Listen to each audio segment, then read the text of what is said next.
las 7 de la tarde, pero es un tema que les interesa y quizás después visitando la página pueden acceder a ese material. Así que bueno, siempre hacemos la aclaración. Por otro lado, nosotros siempre damos, después de la presentación que va a hacer mi compañera Maricel, de nuestro invitado, la idea es que apaguemos los micrófonos por una cuestión más que nada práctica, técnica, operativa. Muchas veces por el tema del internet cuesta, ¿no?, de que con los micrófonos prendidos se pueda escuchar al invitado. Entonces eso, la idea es que, bueno, obviamente puedan hacer sus consultas, puedan escribir a través del chat. En algún momento se habilitan también los micrófonos, no es que no se puede habilitar un micrófono, pero se habilitan obviamente, así que, pero más que nada es por una cuestión de operatividad. Maricel, no sé si querés presentarlo a Claudio, ¿ya estás lista? Sí. Sí. Antes de eso, una pequeña aclaración para aquellos colegas que hoy nos acompañan y nos visitan. Pueden ir poniendo en el chat de qué provincias están visitando o no, de qué lugar hoy nos están escuchando. Y también comentarles que, bueno, que Espacio inicialmente surgió con la idea de poder visibilizar qué es lo que estábamos haciendo los y les colegas en los diferentes espacios institucionales de nuestra provincia y de qué manera estábamos enfrentando a esta pandemia que hoy nos atraviesa, ¿no? Cuáles eran las acciones o las intervenciones que estábamos realizando, así que la idea fue visibilizar a todos nuestros colegas y nuestras colegas para que pudieran ser visibles estas acciones y estas intervenciones, y lo hicimos a través del Facebook.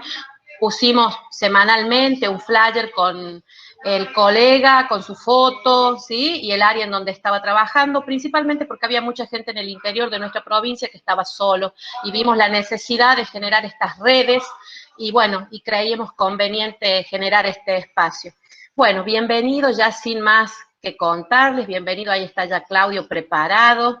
Les comento que el licenciado Claudio Barbero es licenciado en Trabajo Social, pero también es profesor en Filosofía y Ciencias de la Educación, es especialista en educación, diplomado en Análisis y Abordaje del Acoso Escolar y diplomado en Superior de Derechos Humanos y Diversidad Sexual, y doctorado en Ciencias Sociales y Humanidades. Actualmente es integrante del equipo técnico del programa de prevención del consumo de drogas en el ámbito escolar, dependiente del Ministerio de Educación de la provincia de Córdoba, ¿sí?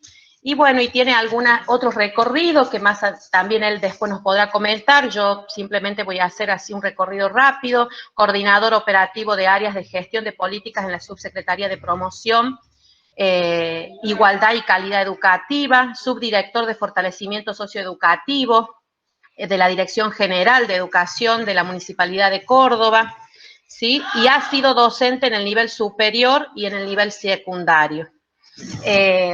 Bueno, Claudio, bienvenido. Si vos quieres agregar y comentarnos algo en relación a tu trayectoria, a tu recorrido en cuanto a la profesión, te dejo el espacio habilitado. Bienvenido, muchísimas gracias por tomarte el tiempo y por acompañarnos en un fin de semana. Sé que estás muy atareado con muchísimas cosas, pero bueno, para nosotros es una posibilidad de aprendizaje, así que estamos súper agradecidos. Bienvenido. Bueno, gracias. ¿Me escuchan bien, chicas? Chicas, chicos, ven, perfecto. Bueno, gracias. Sí, perfecto. Agradecerles por el espacio a ustedes, celebrar esta iniciativa. La verdad que, como decían las compañeras, como decía Analía, por ahí el escenario de la pandemia, uno no puede dejar de reconocer todo el daño y el sufrimiento, el padecimiento que está generando, pero a fuerza de verdad también es cierto que nos ha puesto a veces de manera inexorable y violenta aprender a relacionarnos, a comunicarnos, a formarnos, a dialogar, a reunirnos, a vernos, a reemplazar algunos abrazos y algunos gestos corporales por la virtualidad, ¿no? Entonces, bueno, como le decía hace un rato, que la veo a Vane del foro ahí sentada, que sé que ha estado todo el día sentada participando de actividades, y sí, estamos como en una vida cotidiana que nos tiene sentadas y sentados frente a la pantalla y frente a un montón de caras pero bueno, son las formas que va tomando el vínculo que necesitamos tener para poder pensarnos y construir ese trabajo social del cual hablamos y leemos y estudiamos y buscamos, ¿no? Hoy por hoy, estas son las formas y las maneras de ir encontrándole la vuelta. Y yo también, como decía Analía, lo celebro que ustedes se hayan dado este espacio, y para mí es un gusto, un placer sumarme con la idea de colaborar en algo. Para comenzar, bueno, se habrán dado cuenta que vengo como rompiendo un poquito todos los esquemas de la señorita Clarisa. Bueno, primero el de la foto, ¿no? Que ahí, a mí me gustaría ahí, qué sé yo, arrancar diciéndoles por qué elegí esa foto, que de paso cuando muchas de ustedes se han inscrito han puesto que les encantó la foto y que de ahí fueron a anotarse. Me digo yo, wow, esa criatura que está ahí conmigo se llama Guadalupe y es mi ahijada. Las colegas que me conocen saben quién es, pero es una foto que a mí me interesa mucho utilizar, la he usado ya en varios talleres, con gente que no sabe quién es ella y con gente que no sabe quién era yo hasta que me han visto la cara y me han tenido que escuchar a la fuerza.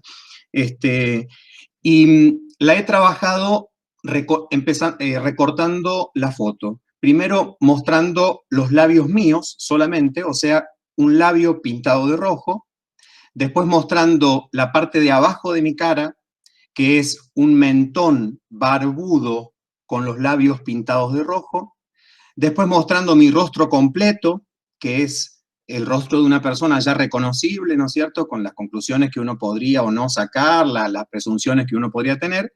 Después agrego el rostro de la criatura, que para las personas que no conocen el vínculo que hay entre la criatura y esta persona adulta, las preguntas que suelen aparecer son súper inquietantes porque por ahí aparecen hasta elementos que cuestionan, bueno, ¿qué estará haciendo este adulto mostrándole sus labios pintados con la barba y el bigote a esta criatura? ¿Qué ideas estarán circulando y qué cuestiones estarán circulando en ese discurso? Y después cuando termino finalmente explicando que era una situación de juego con mi ahijada, aparecen como expresiones de como cierto alivio, ¿no? Que la madre, el padre habrán estado de acuerdo en consentir esa situación. Entonces una escena, una imagen que a mí me ayuda mucho a mostrar cómo tenemos tan incorporados tantos valores y tantas asociaciones que hacemos, presunciones que hacemos desde ver una boca pintada, ¿no? Asociándolo con diversas cuestiones, como con lo vanidoso, con la coquetería, con algo más bien de la feminidad, ¿no es cierto? Y bueno, el vínculo de un adulto, una adulta con una criatura, a través de este tipo de gesto, ¿no? Es como que hay un montón de preguntas y me parece que lo que voy a invitarles lo que vengo invitándoles a que pensemos, porque ahora voy a contar un poquito la estrategia que nos dimos, porque algunas de ustedes han estado en contacto conmigo ya previo a este encuentro de conversación de hoy. Lo que vamos a trabajar tiene mucho asidero en lo que va sucediendo con nuestras vidas a medida desde que nacemos, a medida que nos vamos criando y educando y mamando lo que aprendemos en la familia y en la escuela, ¿no? Y la infancia termina siendo para mí, la niñez termina siendo para mí una época a la cual tenemos que volver para restituir algunas inocencias, si quieren llamarle así, para restituir y desarmar algunas cosas y conectar con otras, ¿no? Vamos a terminar con algo en relación a eso. Y quería hacer una mínima referencia, antes de terminar de estallarle los esquemas a la señorita Maricel, quería hacer una mínima referencia a por qué el título de la actividad, porque por ahí uno los elige y los elige con un sentido, ¿no? No era porque quedaba bonito o por alguna cuestión accesoria, es porque realmente nos hemos sentado a pensarlo y hemos discutido, debatido incluso con ese título, y tiene que ver un poco con ese vicio que tenemos en trabajo social de tener siempre un caso, ¿no?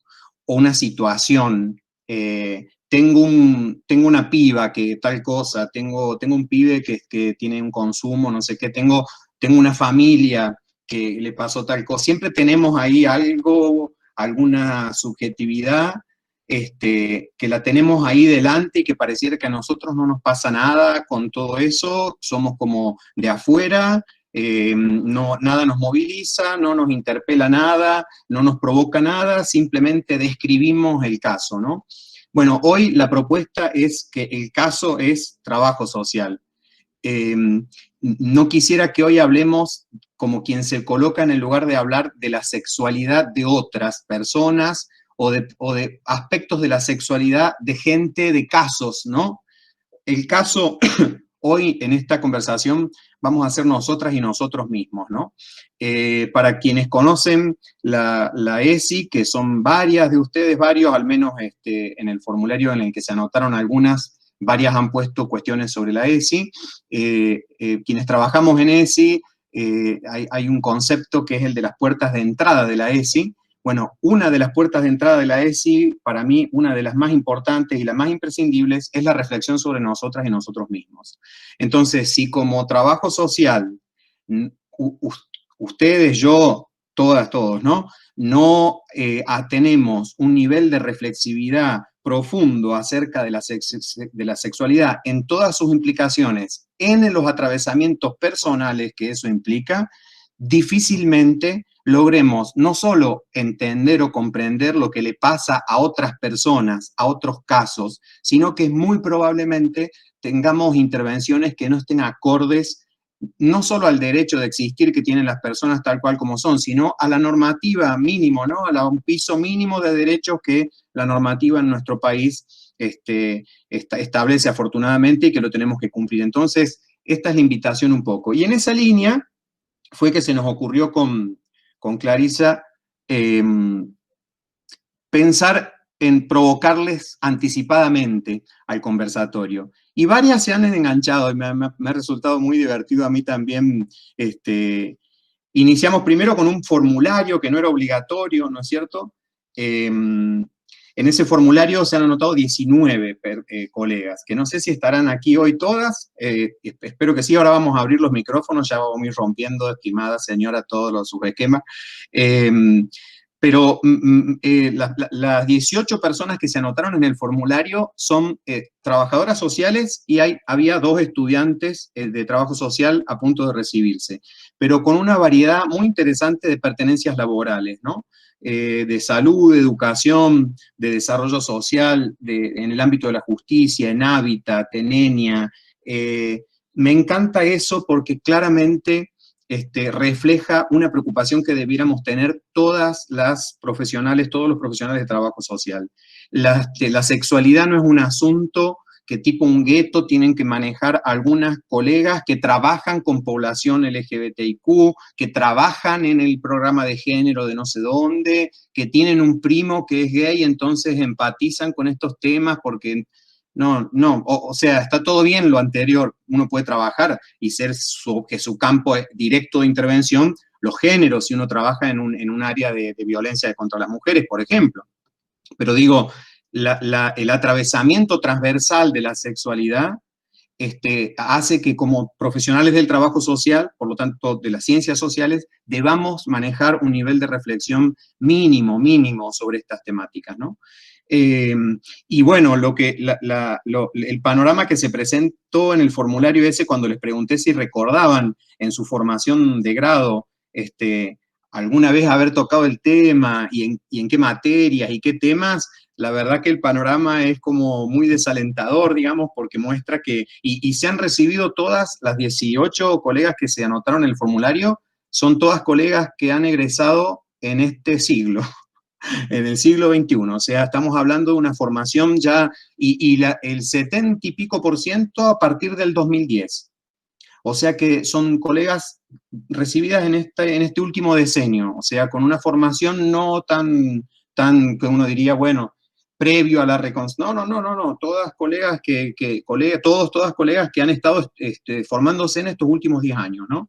Y la verdad, casi la mitad no recuerda haber visto el tema, ¿no? Haber visto temáticas de la sexualidad en general. Algunas sí, se recuerdan materias como medicina preventiva, por ejemplo, haber visto infecciones de transmisión sexual, y otras espacios más tipo optativos, ¿no? Talleres que incluso resultan de la iniciativa, han resultado de iniciativa de los estudiantes, de las estudiantes, en donde han visto cuestiones vinculadas a las familias, ¿no? Como enganchándolo con las sexualidades, quizá a lo mejor la diversidad, cuando empezamos a hablar de las configuraciones familiares, se recuerdan hace un tiempo ya largo, que eso empezó a tensionar a partir del 2010 con la ley de matrimonio igualitario, sumado a otras movidas y otras reflexiones, la noción de familia, quizá por allí entiendo yo que venga ese planteo. Y otras colegas que plantean que en psicología o en psicología evolutiva han visto algunas cuestiones vinculadas con la mirada psicoanalítica, incluso algunas mencionando recordar haber visto los complejos, complejo de Edipo, la estructura del yo, el ello, el superyo, vinculándolo con las pulsiones, ¿no?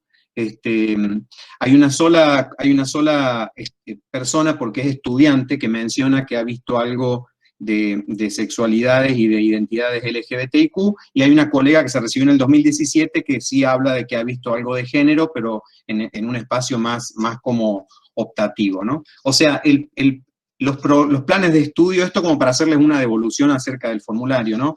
Los planes de estudio vigentes deben ser revisados con esta mirada, con esta perspectiva y con estos atravesamientos. No obstante, decirles que si alguno de ustedes ejerce la docencia universitaria en la carrera de trabajo social, no es necesario, colegas, que esperen a que les cambien el plan de estudio para en sus espacios académicos llevar la temática y plantearla. Y si en ustedes está la posibilidad de tocar, ajustar el propio programa de la propia materia, no echarle la culpa a que el plan todavía no cambia, sino ustedes encaran el abordaje de la temática en su propia materia. Digo, son esas pequeñas grandes decisiones que tomamos en nuestro pequeño gran campo de trabajo y de intervención para que empiecen a acontecer esos pequeños grandes cambios y transformaciones, ¿no? Porque si a lo largo de la trayectoria vital hemos recibido y mamado un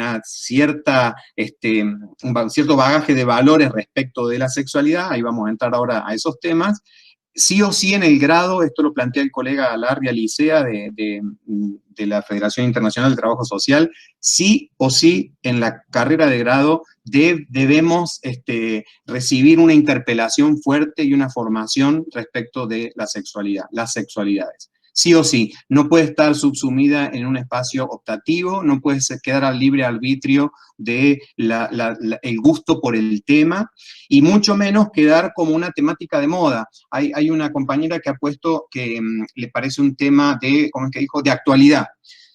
Claro, está siendo un tema de actualidad, pero porque las agendas de los movimientos feministas y de las disidencias ha instalado y ha visibilizado un montón de opresiones y de vulneraciones de derechos al punto de la muerte. Yo les he compartido un informe sobre los asesinatos de personas LGBTIQ en América del Sur. Se están haciendo visibles muchas cuestiones que llevan sí o sí a debatir de esto. Entonces uno dice, es una temática de actualidad. Sí y no. Lo que es de actualidad es el debate que estamos dando, es la profundidad de los debates que estamos dando, pero no es que la sexualidad es una cosa que surge ahora. La sexualidad es un asunto desde que el hombre es hombre y la mujer es mujer y el ser humano es ser humano. Digo, la sexualidad es algo de lo que tenemos que reflexionar y debiéramos haber reflexionado siempre. ¿Qué es lo que acontece de lo contrario? Que se reproduce el orden hegemónico, ¿no? Y ahí es donde quisiera como arrancar. Mi propuesta es, bueno, y contarles, a ver, porque veo que hay muchas compañeras y compañeros que no sé si han sabido que había este formulario el miércoles. Después, hincha cocos el jueves, creo, miércoles de la noche me parece, o jueves, ya mandé un mail con una propuesta para que vieran un videíto muy didáctico sobre la diversidad sexual. Y después, hoy a la mañana, primera hora, divino el colega, hoy a la mañana, primera hora, les mandé 5 links de diversos asuntos para que el que tuviera un minutito los pudiera chusmear. Mi intención ahora es proponerles una mirada rapidita sobre cómo es que se construye este orden social, este orden sexual, por lo tanto orden social, que nos atraviesa rápidamente. Lo voy a hacer sin ningún soporte visual porque quiero entrar. La idea mía ahora es que empecemos a conversar en torno a lo que les ha provocado algo de todo lo que han tenido que hacer para llegar hoy al conversatorio, ¿no? Entonces, si bien agradezco que tengan sus micrófonos cerrados, como pidieron las organizadoras, para poder tener un audio, un sonido más claro, me gustaría que una vez que les comente lo del sistema sexo genérico binario, ahí yo les provoco con algún comentario respecto de los intercambios, y ahí empezamos como a dialogar. Yo tengo un guión preparado, pero no es que yo voy a exponer una hora y después vienen preguntas. Yo quisiera que sea verdaderamente un espacio de conversación, ¿no? Entonces, y voy a intentar ir leyendo todo lo que van poniendo, que es muy, muy interesante. Bueno, ahí me están piropeando. Bueno, agradezco. Miren, básicamente quiero arrancar porque cuando mandé los mails, muchas de ustedes, y les agradezco muchísimo, se tomaron el tiempo de responder con devoluciones. Y he tenido conversaciones muy interesantes. O sea que ya venimos conversando con algunas de ustedes. Y con una de ustedes hemos conversado acerca de la incomodidad de las clasificaciones, ¿no? Y esto ocasionado por el primer video que les mandé, en donde se muestra como con dibujitos. Yo que soy docente, es un recurso que me ayuda mucho a disparar la conversación. Se muestra en los primeros como 3 o 4 minutos el sistema sexo genérico binario, ¿no? Con todas sus alternativas y los cruces, ¿no? Y después en la parte que te revienta un poco la cabeza, que es como el 2.0, que es la ruptura de ese ordenamiento, ese orden sexual binario, con un montón de alternativas, que empiezan a aparecer palabras y categorías que si vos lo escuchás de repente y no anotás o no lo vas frenando, te pegás un viaje que no te acordás de lo que es nada y que te querés desaparecer y decir, gente, a ver, somos todos personas y nadie es nada, etc. Y entonces con la colega que me hizo una devolución re interesante, que le agradezco esa devolución, no importa que no hayas hecho el formulario, Eli, no hay problema, no te preocupes.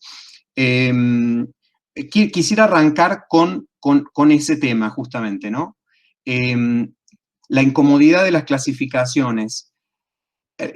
Los mareos que uno tiene de tantas categorías y tipos de vivencias, ¿no?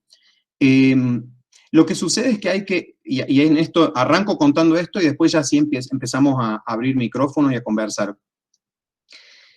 Pienso, por ejemplo, en Maximiliano, para quienes recibieron el mail de esta mañana, este pibe gay, drag, del norte de nuestro país, que performatea Bartolina Gilla, no sé si lo han visto el video, después vamos a charlar. Él, en un momento de su relato, él dice, ¿no?, que como marica, como negra, como indígena de la periferia, dice el pibe, él interpela un arte para incomodar, ¿no? Y a mí ese testimonio me hace pensar en cuánta opresión junta, cuánta opresión interseccionando junta, ¿no? Cuántas categorías, le diría a la colega que me escribió sobre las clasificaciones, ¿no? ¿Y a qué se deben a qué se debe, cómo explicar que una persona tenga que salir al mundo agenciando este tipo de categorías, ¿no? Y ahí hay que pensar en que quizás Maximiliano haya tenido que salir de un montón de armarios, ¿no? Y la lógica del armario ayuda a entender un poquito los efectos de este sistema sexual binario, ¿no? Básicamente, como una premisa de punto de partida, y esto no lo inventa la agenda de los feminismos ni la agenda de los movimientos o las luchas de las disidencias sexogenéricas, sino que es el resultado de la teoría social, del pensamiento en torno al género, estallado por las luchas y las agendas, por supuesto, de los movimientos, pero que también produce saberes respecto de qué es lo que sucede con las personas cuando las personas nacemos, ¿no?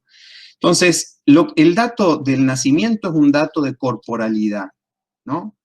Lo que nacen son corporalidades.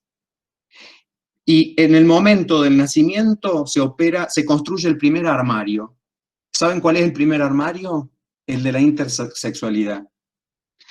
Porque en el nacimiento las corporalidades que son leídas con un clítoris definido, a la medicina les asigna el sexo mujer. Y las corporalidades que nacen con un pene definido, la medicina les asigna, o sea, es una operación cultural, les asigna el sexo varón.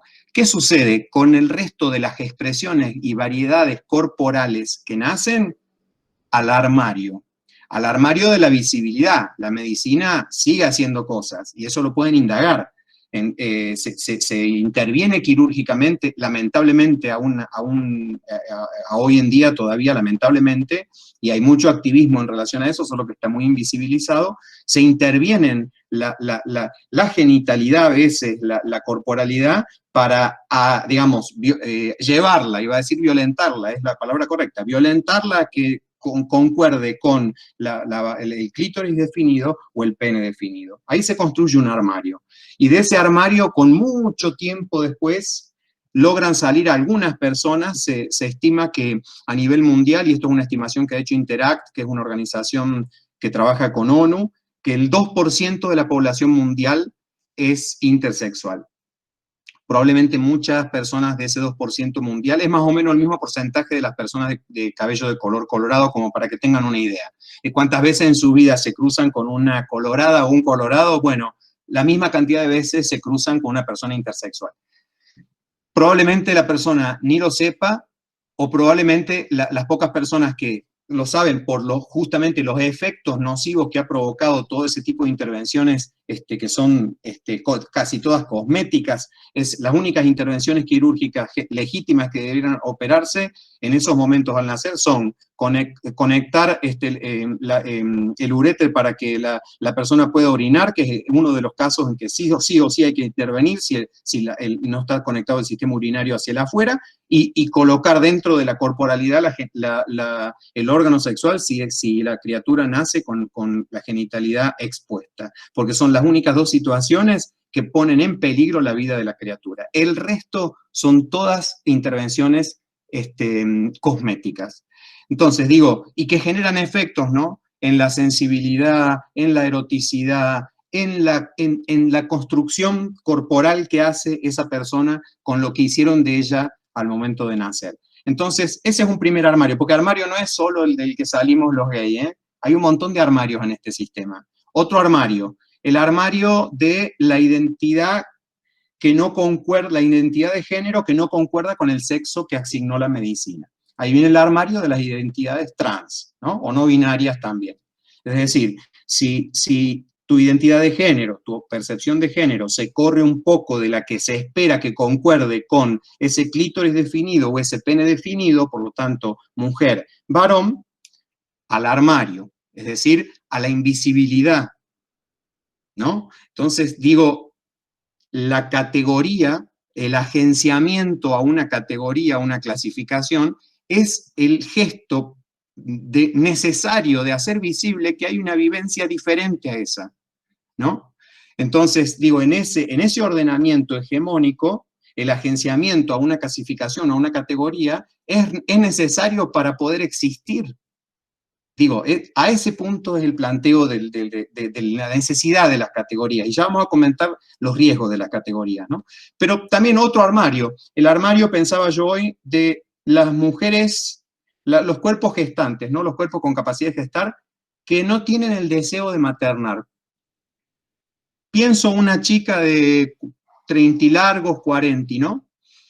Que no tenga el plan tiene que como salir de un armario, ¿no? Con las amigas, con la familia, con la madre, que por ahí le puede decir, che, vos ya estás cumpliendo como, ya se te va a acabar, ya no vas a poder después tener, mirá que no vas a poder. Y hay como que salir también de ese armario, hay que explicar, mira, yo no tengo planes de dar a luz, lo de maternar no es lo mío. Un armario, otro armario, es como que la lógica de construcción de los armarios es sumamente dolorosa, sumamente silenciosa, y es la que se ha ido estallando, ¿no? ¿Por qué estallando? Porque ese sistema binario que organiza desde el momento de la asignación de sexo al nacer en adelante, la construcción de los estereotipos, las expectativas de género, los roles, lo que se espera de que hagas de tu vida, de tu trabajo, lo que se espera que cobres por hacer el mismo trabajo, etcétera, se instala en un binario, en una clasificación que parte de un binario. Entonces, todo lo que se corra, todo lo que, lo que no concuerde, se corra un poquito de alguno de todos estos elementos de este sistema binario, ha quedado por mucho tiempo en la sombra de la invisibilización, ¿no? De ese tema no se habla, es un tema tabú, como varias de ustedes han puesto en el formulario, hay todavía mucho tabú respecto de muchas cuestiones vinculadas a la sexualidad. Bueno, resulta que venimos hablando de esos temas, y para poder hablar de esos temas hay que construir categorías y palabras que nos definan. Porque, ¿qué sucedió? ¿Qué sucedió? Quiero verles ahí las caras. ¿Qué ha sucedido? El mismo sistema binario que ha construido este relato y que produce estas vivencias de la sexualidad, nos ha puesto nombre. En una época las personas como yo éramos personas anormales, éramos personas enfermas, había que curarnos, había que, todavía gente al día de hoy, hay países que siguen prohibiendo las terapias de reconversión. Quiere decir que todavía hay gente que sigue pensando que los homosexuales, las homosexuales somos enfermos que tenemos que curarnos. Entonces digo, las clasificaciones, y por ahí uno se pierde un poco, sí es cierto, pero en la medida en que pueden agenciar lo genuino de ciertas vivencias de la sexualidad, son necesarias. El riesgo que tienen, sí, claro, el riesgo de darle un contenido a la identidad, pongámosle, lesbiana, y dogmatizarlo, y entonces resulta que las lesbianas ahora le enseñan a las lesbianas cómo ser lesbianas, ¿no? Y eso ha sucedido y sucede en muchas organizaciones de disidencia sexogenérica. Por ejemplo, a ver, una organización que trabaja con población trans, que tenga como un discurso para los compañeros y las compañeras sobre la transición del que va de hombre a mujer, muchas comillas, y la transición del que va de mujer a hombre, y qué tiene que hacer, cómo tiene que hacer esa transición, en qué momento tiene que hacer el cambio. Ahí hay una dogmatización de un proceso que responde a lo genuino de la individualidad de cada sujeto, ¿no?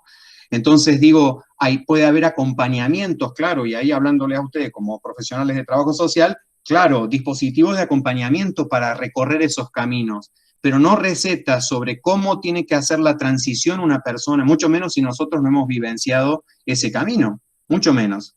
Entonces, digo, ¿se hace necesaria la categoría, la clasificación? Sí. ¿Tiene sus riesgos? Sí, que es construir estos padres nuestros, ¿no? Es armar el ABC de cómo ser gay. Se ha criticado mucho, hay muchos autores que lo han criticado, Foucault es uno de ellos, Eribon es un autor que ha cuestionado mucho por ahí esta gaycidad, esta manera de construir las identidades, como volver a poner otra vez un sistema dogmático que te dice, bueno, ¿cómo tenés que ser bisexual? Tenés que vivirlo así, así, así, te tiene que gustar esto, lo otro, y tenés que decir estas cosas, ¿no?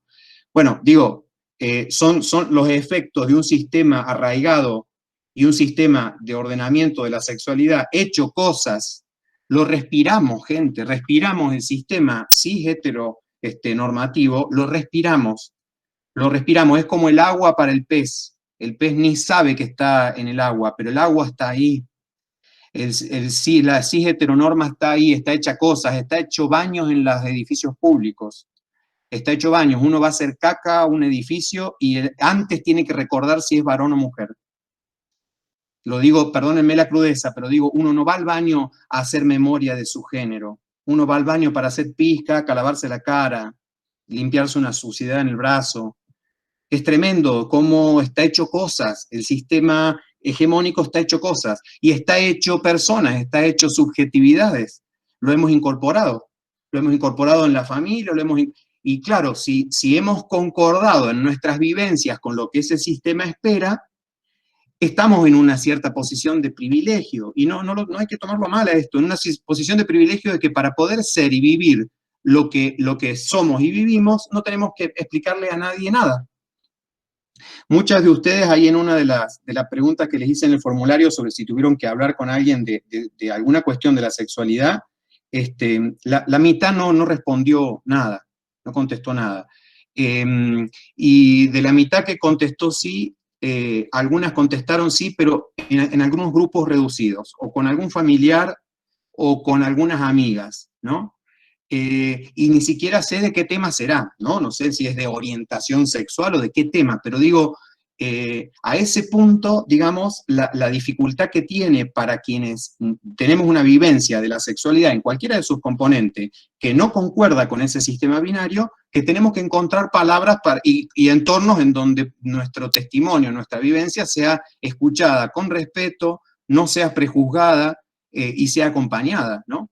Entonces, digo, esta cuestión de las categorías y de las clasificaciones se vuelve necesaria para poder incluso ir tensionando ese ordenamiento que es contingente porque es cultural. Lo único que no es contingente es que nacen corporalidades. El único dato certero empírico es que en un quirófano nacen cuerpos. El resto es cultural. ¿Y esto qué significa? ¿Que es mentira? No, para nada. Es una verdad que ejerce efectos de verdad muy fuertes, ¿no? Pero que es cultural. Y quiere decir que es contingente. Y quiere decir que si somos capaces de imaginar otro ordenamiento de la sexualidad que no le provoque perjuicio a ninguna vivencia, entonces lo tenemos que hacer. Es decir, si es posible imaginar un ordenamiento de la sexualidad que no violente a nadie a hacer de ninguna forma, que habilite la existencia de todos los yo con sus formas de vivir la sexualidad, y lo tenemos que hacer. ¿Y cómo lo hacemos? Quemando, no sé, un edificio, y no. Lamentablemente los edificios, quemándolos, no nos resuelven el problema. A veces necesitamos agenciar con alguna marcha, con algún reclamo, seguro, pero nosotros como trabajadores sociales, con la responsabilidad tremenda de formarnos y de leer y de darnos la posibilidad de ver desde dónde estamos mirando estas cuestiones, desde qué lugar, desde el lugar de un otro, una otra de afuera, desde un lugar externo, desde un lugar que a mí esto no es un asunto que a mí me pase, porque esto es un asunto de ciertas personas. Bueno, esta responsabilidad que tenemos de ir construyendo esos dispositivos de acompañamiento, de respeto, de escucha, que van a ir poniendo de manifiesto que ese sistema hegemónico tiene sus falencias, primero. Y segundo, atenta contra muchos derechos reconocidos para las personas, ¿no? No por nada ustedes han puesto, cuando les pregunté, que fue una pregunta capciosa la que les hice de los ejes conceptuales de la ESI, fueron eligiendo algunos. Ya vamos a llegar al tema de la ESI. Los 5 tienen que estar presentes, ¿no? Pero la mayoría eligió el enfoque de derechos humanos, ¿no?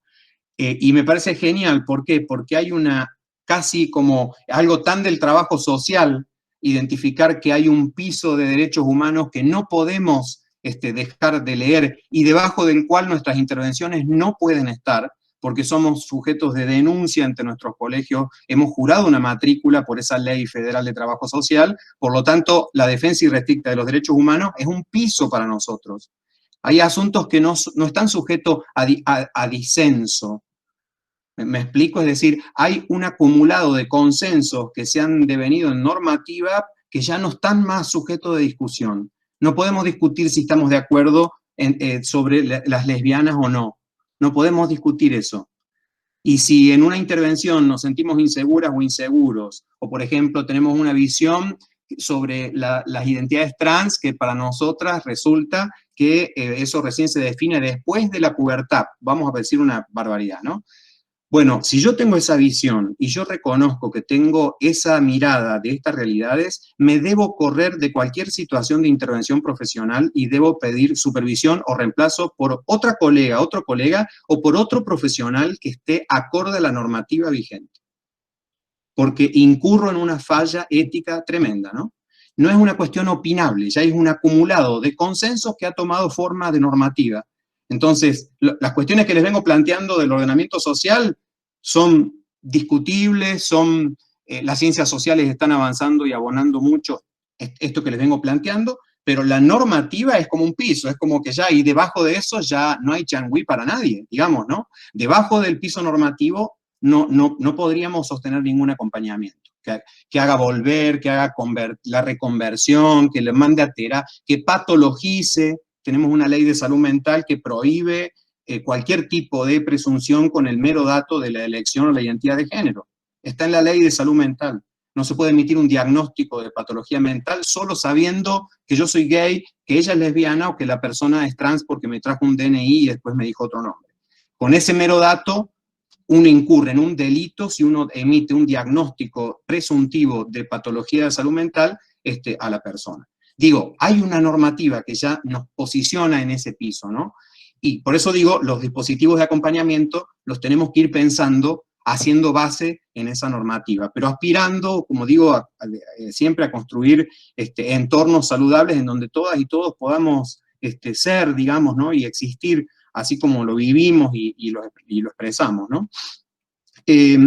Yo quisiera hacer una pausa, tengo más cositas que las voy a ir aportando, quisiera hacer ahora una pausa, invitar a que si Analía, Clarisa han visto alguna pregunta en el chat, la traigan a la discusión, o a cualquiera de las personas que está presente que quiera hacer alguna intervención, o de lo que vengo planteando, o recuperando lo que han tenido que cargar en el formulario, recuperando lo que les ha impactado de algunos de los materiales que les mandé, lo de Bartolina Gilla, les mandé también lo del informe de Agencia Presentes, los testimonios de esta abuela y este abuelo, que me parecieron súper interesantes, el abuelo que se tatuó para acompañar y empatizar con su nieto que había contado que era gay, y la abuela que hizo un pullover, no sé si lo han visto, porque tensiona un poco esta idea de que la gente grande le cuesta más. No es así. La edad no viene de la mano con la necedad. Y la empatía no viene de la mano tampoco de la edad, digamos, ¿no? Empatizar con estas vivencias no es cuestión solo ni de gente joven ni de gente grande, digamos, se reniega y se enfrentan dificultades y obstáculos en toda edad, ¿no? Abro la posibilidad de que empecemos a conversar y en todo caso voy después colocando otros aportecitos. Bueno, no sé si hay alguien que quiere encender el micrófono para hacer algún aporte. Con total libertad, ¿eh? Perfecto.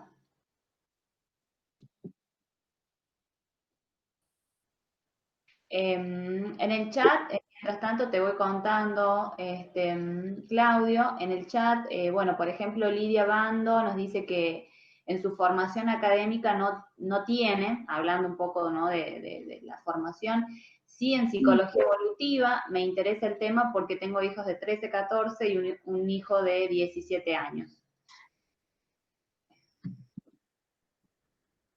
La licenciada Natalia Mendoza nos dice: sexualidad en relación a la propia autopercepción del sujeto en cuanto a su identidad de género, hace como un aporte. Las temáticas de la ESI, Analía, aparecieron en el formulario en varias de los comentarios de las colegas.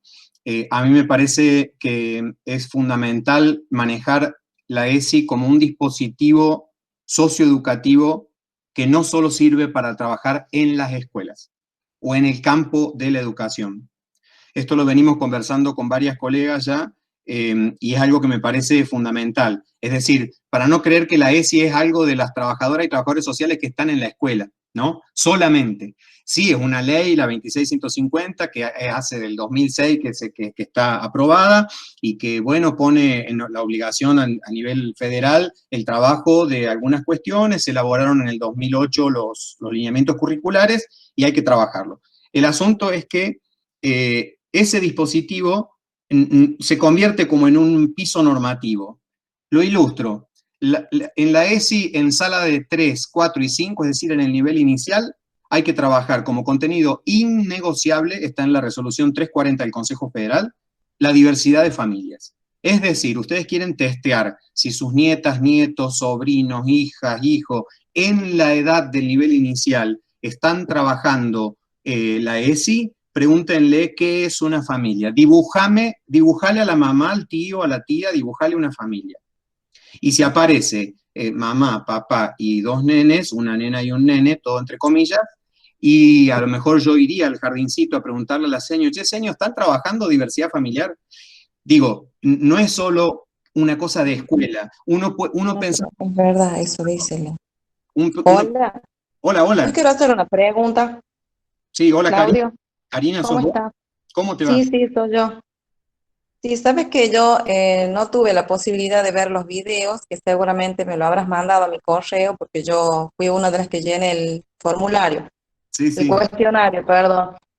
Pero quería preguntar, yo escuché que vos decías armarios. Eh, no entiendo por qué haces esa referencia de armarios, a qué haces referencia o por qué lo vinculas como armario. La figura del armario es la figura del closet, que se dice, salir del closet. ¿Te ubicás? Que por ahí a lo mejor esa expresión la conoces más. Salir del closet, ahí está, sí, me hace seña que sí. Salir del closet salimos las personas que en algún aspecto de ese ordenamiento binario nos corremos. Por eso digo, es más familiar la expresión en las películas en las películas y en la situación, por ejemplo, de gays, lesbianas que salen del closet, ¿no? Pero hay muchos más armarios, eso es lo que digo, hay muchos más closets menos visibles socialmente, como el de la intersexualidad, por ejemplo, como el del plan de no maternar de una mujer de cuerpo gestante. Es un closet, a lo mejor no tan trabajado en los medios de comunicación, pero sí con mucha carga de control social por sobre las mujeres, ¿no? De sentir que cuando llegan a una cierta edad en donde ya su corporalidad parece que abandonaría el acompañamiento biológico a poder gestar, tener ahí la presión social del reloj social que lo va marcando y siempre hay una amiga que se ocupa, o alguna mamá o una abuela, nena, mirá que se te va, se te pasa el tiempo. Bueno, y ahí si la compañera no tiene deseos de maternar, tiene que salir de ese closet y decir, abuela, mirá, vos sabés que yo no voy a tener hijos, no quiero. Es una salida de closet. ¿Qué quiere decir eso? Es algo violento. ¿Por qué tiene que salir? ¿Por qué tiene que confesar esto? ¿Por qué? Porque lo esperado es que tengan hijos, es que la sexualidad, el coito esté en el marco de la reproducción de la especie, ¿no? Es decir, que haya, y ahí viene la lectura de la complementariedad, todo comillado, de las genitalidades, ¿no? Digo, esto lo entrecomillo y además sabemos que ese es el discurso más pseudo religioso, ¿no? El hombre nació para estar con la mujer y para tener familia. Y sabemos ya, no porque tengamos otra Biblia que creamos sin argumentos, sino porque hay desarrollo conceptual en el campo de las ciencias sociales que nos muestra que en ningún plan genético de ningún ser humano están todas esas cuestiones. Que si son asuntos elegidos, que si son asuntos, por supuesto, todo lo que yo les planteo no es en contra de la vivencia de la heterosexualidad, no teman heterosexuales que no les vamos a ir a encender. Es lo que digo, no es cuestión de una lucha de una gente que estaría acá, que es la LGBT, con sus agendas, y otra gente que está acá, que es la que no es esto. No es así. No es así. La cuestión es romper con esa forma de organizar la disputa, ¿no? Y plantear en términos de lo que dice Judith Butler en Vida Precaria. Se me vino ahora a la mente, hay una de ustedes, una estudiante que está leyendo un texto de Judith Butler muy interesante. Lo que construye entre nosotras y nosotros, un tenue nosotros, dice Judith Butler, es la vulnerabilidad que tenemos a ser víctimas de alguna violencia. Entonces, a partir de saber que todas y todos podemos ser violentados, violentadas, ella escribió esto en ocasión del atentado de las Torres Gemelas, ¿no? Tensionando la mirada muy que se puso sobre las víctimas del atentado y el silencio que se seguía poniendo en otras muertes que también eran muertes y que no eran dignas de ser llevadas a la prensa y que eran vidas no dignas de tener un duelo y de tener un lamento, ¿no? Entonces ella dice que lo que nos une en un nosotros algo tenue es esa vulnerabilidad a ser víctimas de violencia, de algún tipo de violencia. Entonces, desde esa característica que nos hace como en un nosotros tenue, pensar la posibilidad de construir un colectivo, o sea, de construir lo colectivo, de pensar lo colectivo a partir de eso que tenemos en común, que no es ni la heterosexualidad, ni la homosexualidad, ni la identidad de género, ni eso, es todo diverso y varía. Lo único que nos hace, que nos conecta como personas, como subjetividades, es la dependencia de los otros y de las otras. Es la imposibilidad de que nos pensemos en este mundo como individuos, individuas solos, sueltitos y sueltitas. No podemos nada solas y solos. Y al contrario, lo que tenemos es la posibilidad real y material de ser objeto de violencia de otras personas. Entonces, construir sociedades y construir entornos en donde podamos protegernos y cuidarnos los unos de las otras es la base de la discusión de lo colectivo y de lo común, ¿no? Entonces, digo, desde las teorías sociales, todo lo otro es contingente, todo el relato de la heterosexualidad obligatoria es contingente. Entonces, uno puede tener esa vivencia, sí, claro, pero saber que es una vivencia, no que es un mandato divino, ni que es un desenvolvimiento natural de mis genes. Naturalmente no es que te gusta el sexo opuesto, no hay naturaleza en esto, gente.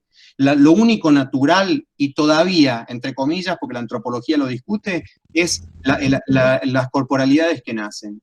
Eso es vuelvo a lo que decía antes, es el único dato que tendríamos natural, un cuerpo de una criatura que nace. El resto son todas operaciones culturales. Entonces, si esa... ¿Cómo se explicaría esto también, Claudio? Porque yo escuché que vos dijiste de que cuando se nacen cuerpos. Exacto. ¿Cómo se explicaría eso? O sea, desde la ESI, si yo tengo que estar frente a un curso, ponele de un nivel secundario.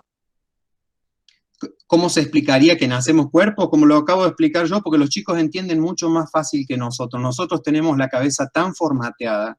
O sea, es decir, nacen cuerpos y la cultura, culturalmente se inscribe en esto, ¿no? De la clasificación que vos hablabas, y que la definición entonces, ¿no? De la identidad o de la diversidad se va a ir construyendo a medida que vaya, o sea, a medida que se vaya desarrollando la persona.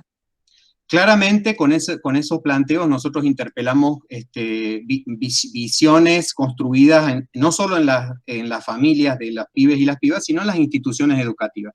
Acá me estoy abriendo la resolución 340, en donde están los contenidos irrenunciables para cada nivel. Te invito a que yo la puedo compartir ahora si no la tienen, o la puedo enviar a las chicas, y yo tengo tu mail, así que te lo puedo enviar. Bueno. Mira, en el nivel secundario, fíjate, ¿no? Los contenidos que son irrenunciables. Construcción de la identidad, el cuerpo que cambia, la autonomía del cuerpo y su construcción progresiva, las distintas formas de ser, los estereotipos, el reconocimiento y respeto de las distintas maneras de ser mujer y de ser varón, el análisis crítico de la feminidad y la masculinidad en sus contextos, o sea, situado. El derecho de las personas a vivir su sexualidad de acuerdo a sus convicciones y preferencias. O sea, tenés el guión construido. A ver, cuando uno plantea esta interpelación de que no nacemos Karina y Claudio, yo no nací Claudio, ni nací homosexual, chicas. Nació un cuerpo. ¿Qué hizo mi mamá y mi papá ya antes? Ya venían discutiendo qué nombre me iban a poner, de varón, porque bueno, de varón y de mujer, porque en aquel momento no había el nivel de ecografías que hay hoy. Y cuando nació este cuerpo, la medicina le dijo a mi mamá, tiene un pitín, entonces es un varón. Y mi mamá que dijo Claudio, porque ya venían discutiendo el nombre. Y eso está mal. No está ni bien ni mal. Tenemos que saberlo ver. Eso sucede. Entonces después, mi identidad la voy construyendo yo, y yo en algún punto de ese camino de construcción progresiva puedo sentir incomodidad con eso que se espera de mí. Y porque puedo sentir el deseo de vivir otra vivencia, de tener otra vivencia. Entonces, justamente allí es saber, bueno, perfecto, en nuestro país, afortunadamente, tenemos la posibilidad de ser respetadas las personas de acuerdo a nuestra propia identidad de género autopercibida.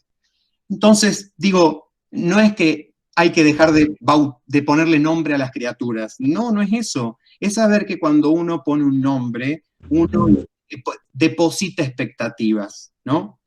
Cuando uno viste una habitación de un color, deposita expectativas y las vincula hasta con el color. Cuando uno reta a una criatura en el jardín porque está jugando en la cocina, en vez de estar en el patio dándose trompadas y jugando al fútbol, uno instala una comprensión de ciertos comportamientos. Cuando uno le da el bebote en la salita de cuatro a la criatura y a los varones, a la nena y a los varones los manda al patio a jugar al embolsado, qué sé yo, es desde chiquitos, chicas, desde chiquitos aprenden esto, que no es natural, es construido. Es construido, sí. Y como tenemos experiencia de las injusticias y de las vivencias dolorosas, por ejemplo, por decirte, de las compañeras trans, esta semana, el martes, aquí en Córdoba, la hermana de una compañera trans la roció de nafta y le prendió un fósforo. Y la tenemos todavía internada, esto todo que le estoy contando es verdad, está en la agencia presente, la tenemos internada en el hospital de Quemado. Entonces digo, no las queremos ver entonces a las violencias. Otro ejemplo, miren, hoy veía a alguien que decía que no vio los videos, ¿no? Miren, si se puede, acá si me habilitas, no sé quién de ustedes me habilita para presentar, para pantalla. A ver. Tu pantalla completa.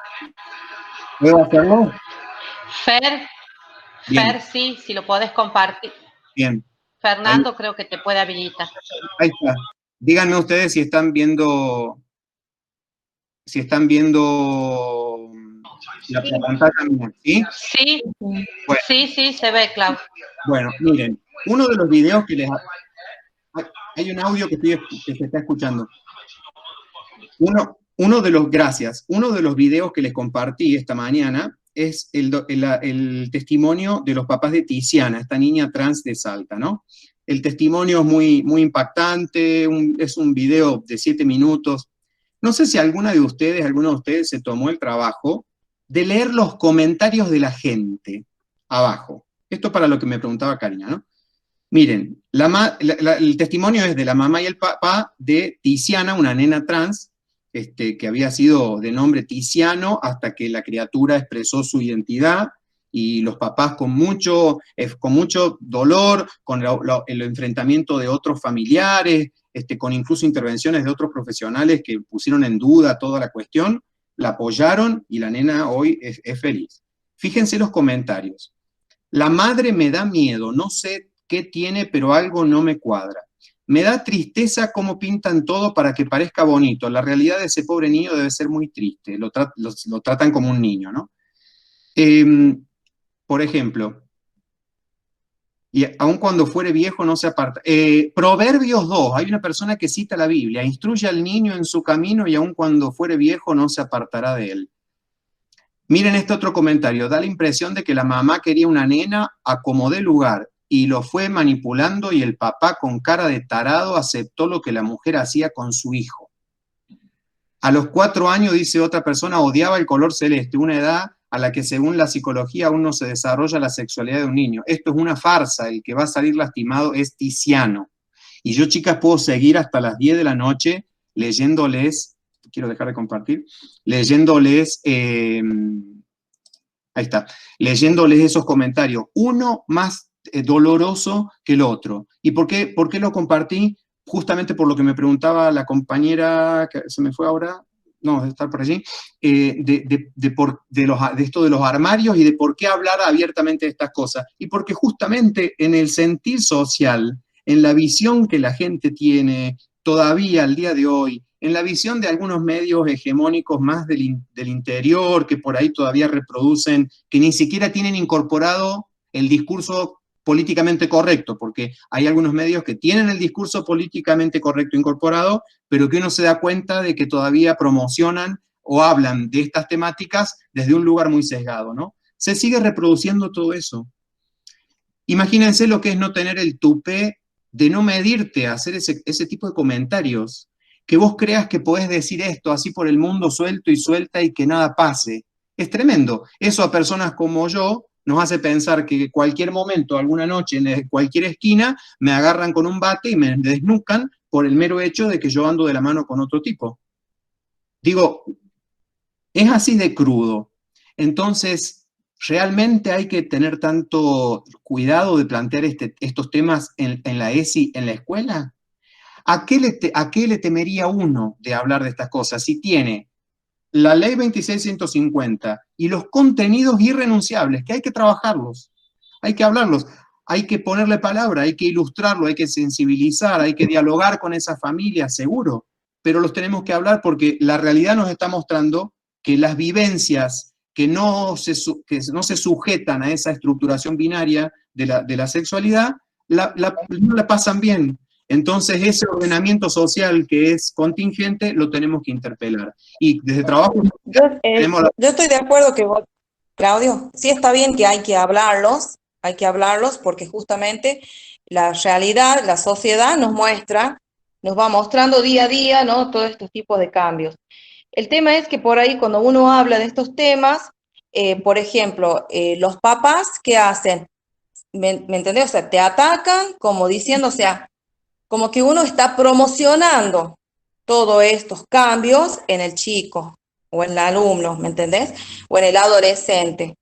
Entonces, hay que ver qué estrategias uno puede utilizar para que sea información que uno transmite, como uno puede transmitir información, supongamos, de casos del COVID-19 en Argentina y en todo el mundo, ¿me entendés? Entonces, ¿cómo transmito esa información y que llegue como una información y que no sea tomado como una promoción, ¿me entendés? A decir, bueno, estoy promocionando de que Ojalá. De que el adolescente esté, supongamos, porque así me tocó a mí, ¿no? Trabajar con padres donde dicen, no, ¿por qué le enseña esto? Usted a mi hijo, desde que le enseñó tal cosa, yo veo ciertos o tales comportamientos. Y eso es lo que uno por ahí es difícil, ¿no? Poderlo trabajar o poder llegar, ¿no? De esa manera, porque sabemos que es una necesidad, ¿no? El brindar información.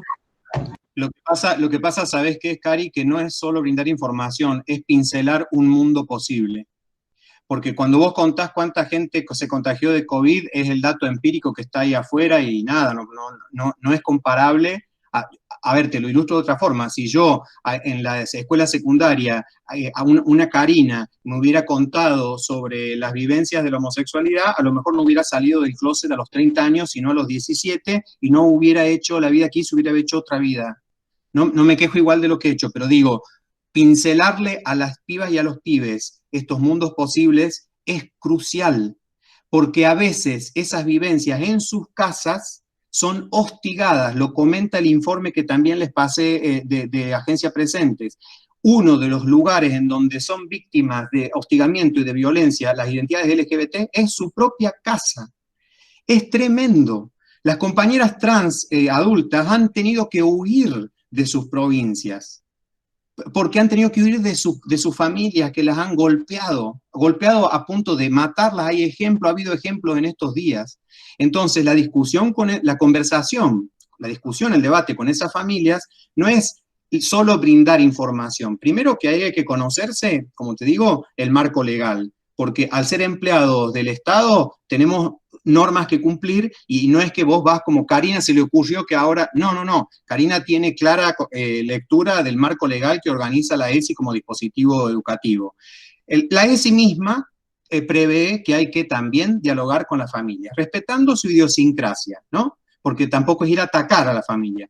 Pero la mejor manera, me parece a mí, Karina, te lo digo del trabajo que vengo también haciendo con otras colegas, con otros colegas, es acercarse a dialogar con la familia y generar espacios para diálogo con la familia, no mandarle información en un cuaderno escrita o no, sino convocar a las familias, porque ahí es donde van a encontrar probablemente las principales resistencias a los niños y las niñas si es que plantean alguna de estas cuestiones. Entonces, no es promocionar esas cosas. Y de última, ¿cuál sería el problema en mostrar que todas esas vivencias son genuinas y legítimas, ¿no?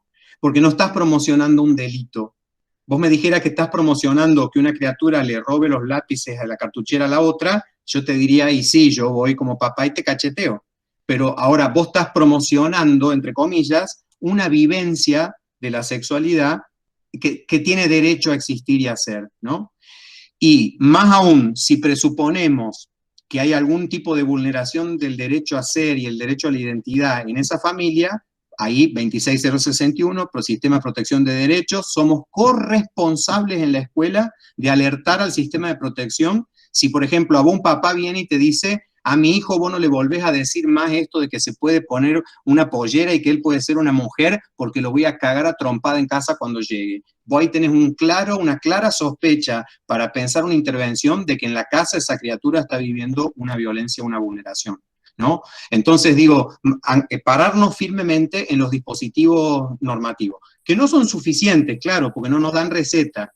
Hace falta en la intervención desplegar nuestros recursos, trabajar en redes, dialogar con las familias, incluir a la familia en estos debates, no dejarla fuera, porque también es responsable la familia de estas cosas, pero hacerlo con un discurso fuertemente anclado en lo que afortunadamente en nuestro país la normativa nos brinda, ¿no? Para que se corra del lugar del capricho o del lobby de algunas personas y se instale en el marco de los derechos humanos que están garantizados por nuestra Constitución. Claudio. Gracias, perfecto. No, Cari, un gusto, Gerardo. Tenemos dos colegas que pedían la palabra, que era Dani, la licenciada Herrera, y el licenciado Matías Albayacín. Vamos. La palabra. No, en realidad quería hacer una acotación, esto que bien lo pudo hablar Karina. Yo trabajo en equipo de olla de Crecer Sanos, y uno te escuchaba a vos muy atentamente y decía, wow, lo que nos falta formar, porque yo creo que primero uno se tiene que formar para poder transmitir, ¿sí? Y lo primero que tomaba nota en todo esto que vos decías, yo creo que la palabra tabú, derrotar esa palabra es muy difícil poderlo trabajar en las escuelas, siendo que es una temática muy importante, por todas estas cuestiones que vos bien lo pudiste nombrar, pero también se hace difícil en la realidad. Uno puede decir, sí, tenemos un marco legal que nos avala, pero nos pasa, la realidad es otra. La realidad es que vos vas a la escuela, querés trabajar ESI, decís que hay una ley que tiene que ser transversal y que se tiene que trabajar, y tenés los docentes que te dicen, yo esa temática no la doy, lo pueden dar ustedes como equipo de olla, porque yo ese tema, viste, y te hacen con la manito y el cuadrito, yo eso no lo puedo trabajar. Entonces, creo que hay mucho desafío en esta cuestión de ESI, que uno lo toma como así nomás, es un desafío muy grande, como nosotros como trabajadores sociales, como formadores que somos también, esto de poder derrotar ese tabú grande que hay en cuestiones de escuela, y digo escuela, digo nivel inicial, que son formadores, y ahí estas cuestiones, estos de placar, no sé cómo bien lo decís vos, que está buenísimo el poderlo, a ver, a los 7 años, que no quiero ser Luciano, quiero ser Luciana, y bueno, ¿por qué no? Pasa mucho en la realidad esto de los papás, que dice, vos estás fomentando a que mi hijo sea gay, o a que mi hija no sea Daniela, sea Daniel. Entonces creo que es un gran desafío, y me encantó poderlo escuchar, y me da la intriga esto de seguir formándome, porque estoy en un equipo de olla, porque también tomo la palabra de Karina, que en realidad en las escuelas es bastante difícil poderlo trabajar, porque hay mucho tabú. Entonces, no, bueno, ese era mi pequeño aporte, que vos lo nombrabas en cuestiones de la escuela, yo lo vivencio porque yo trabajo en un equipo y cuesta muchísimo el poderlo trabajar. Pero yo creo que primero, antes de poderlo trabajar, creo que hay que trabajar muchas cosas internas, ¿no? Prejuicios propios internos, que también influyen a la hora de ser formador. Eso. Gracias, Dani. Antes de darle la palabra a Mati, te digo solamente que claramente la dificultad con la familia la experimentan muchas instituciones, pero afortunadamente para trabajar los tabúes, el dispositivo de la ESI prevé un montón de espacios y de momentos en donde los estereotipos de género, que ahí viene vinculado un poco con los tabúes, los estereotipos de género deben ser problematizados. E incluso con la familia, ¿no? Porque, como te decía, a veces la relación con la familia se estropea porque desde la escuela se le manda en un cuadernito la información así medio como nada y que no sé qué, diciendo que va a haber un taller. Y por ahí a lo mejor con la familia está bueno pensar un dispositivo específico con la familia desde la escuela, un diálogo con la familia, que no es, a ver, nos juntemos a... Porque con la familia no te juntás a definir contenidos de química, ¿o sí? Entonces, ¿qué toca esta temática que a la familia sí le preocupa y le jode que te metas con tus hijos? Y lo digo a propósito por la campaña tan conocida en contra de los derechos de las criaturas, ¿no? Con mis hijos no te metas. No, sí, no es que nos metemos porque nos gusta. La ley 26061 nos obliga a que nos metamos, porque si vos en tu casa no le estás generando un entorno de confianza, de cuidado, de seguridad, nosotros nos tenemos que ocupar de hacer saber esto al órgano de competencia de aplicación de esa ley. Entonces, no es meternos con los niños, es cumplir una responsabilidad de funcionario público. Digo, y esto tenerlo claro, porque no es que ningún chico va a aparecer un día y va a decir, hoy ya no quiero ser más Claudia, voy a ser Claudio. Es como que plantearlo en esos términos pareciera como banalizarlo un poco. Son procesos muy dolorosos. Algunas cuestiones de la sexualidad son más dolorosas de ser asumidas que otras. Yo creo que la transición de la identidad de género es un proceso, por más que hoy tengamos la ley y todo, todavía, sobre todo en provincias del interior, en el interior del interior también, muy costoso, muy difícil, porque los tabúes están a la orden del día, pero tenemos los dispositivos. Yo no sé, Daniela, si vos sos colega, pero si sos docente también, tenemos los dispositivos a la mano como para corrernos del lugar de que es una idea nuestra y, como decís vos, formarnos y seguir leyendo para poderlos actuar y hacerlos efectivos en las escuelas, en este caso en las escuelas, pero en el lugar donde intervenimos. Temática muy sensible. Se me vino a la cabeza un seño de 5º grado de una escuela que nos lleva a una problemática al equipo porque había un alumno que es muy afeminizado. Así que ustedes pueden trabajar porque no sé cómo solucionar ese temita en el grado. O sea, vos decís una seño formadora que está a cargo de un grado. Vos decís, wow, es verdad lo que estoy escuchando. Y es todo un tema, y tenés que trabajar con esa seño. Primero yo trabajaría con esa seño, después podría trabajar con el grupo, pero no esa temática que dice la seño. Primero es trabajar con la seño, por eso digo que también es muy importante poder trabajar con los docentes esa temática, que si bien desde educación se viene haciendo y muchísimo, pero ¿qué hay? No es como que se dan talleres, se dan charlas, pero en el aula manda el docente, así como que usted dice, y ellos dan lo que quieren. Che, Daniela, no sé si estás viendo ahí lo que está en la pantalla mía. ¿Estás viendo? ¿También están viendo todos? ¿Se ve? Sí, se ve. Sí, Claudio, sí. Fíjate, en nivel primario, esto que les estoy mostrando es el anexo de la resolución de 340 que establece los innegociables de la ESI. Ahí es donde le decía que en nivel inicial, por ejemplo, habla de la diversidad de familias, por ejemplo. Los estereotipos de género, ya trabajado de sala de 3. Nivel primario, fíjate acá, ¿no? La diversidad en las personas, apariencia física, orientación sexual, identidad de género. Apariencia física. Esto que dijiste vos, es medio afeminado, tenés que ver cómo me ayuda a resolver este problemita. Ahí tu problemita es esa directora, o esa docente, esa señorita. El análisis de los estereotipos corporales, la superación de prejuicios y actitudes discriminatorias. O sea, lo tenés acá para trabajarlo obligatorio. Con ese equipo docente, porque si esa seño ha tenido el tupé de plantear eso abiertamente, es porque ella lo dice porque sabe que no va a pasar nada diciéndolo. Habrá que trabajar con las compañeras y realmente instalar la pregunta. ¿Ustedes realmente creen que el problema, vamos a construir cuál es nuestro problema? Porque el problema es una construcción, ¿no? ¿Cuál es el problema? ¿El comportamiento de fulanito? ¿Cuál es el problema? Y llevar estos insumos, ¿no? Discutir estos insumos. Y el programa ESI nacional, y en La Rioja hay un programa ESI provincial también, desarrollan insumos, tienen videos, materiales, elaboraciones, para ayudarte con dinámicas, con juegos, con actividades, para poderlo abordar. Porque una seño que haga ese planteo de que tenemos un niño afeminado es realmente sumamente preocupante, porque es no es que es muy discriminatorio, sino que esa seño probablemente esté sancionando y todo el tiempo esa criatura en su expresión. Sentate como corresponde, no cruces las piernas, ¿qué andas ahí chiniteando con las chicas otra vez acá? Vaya allá con los muchachos que están en el patio.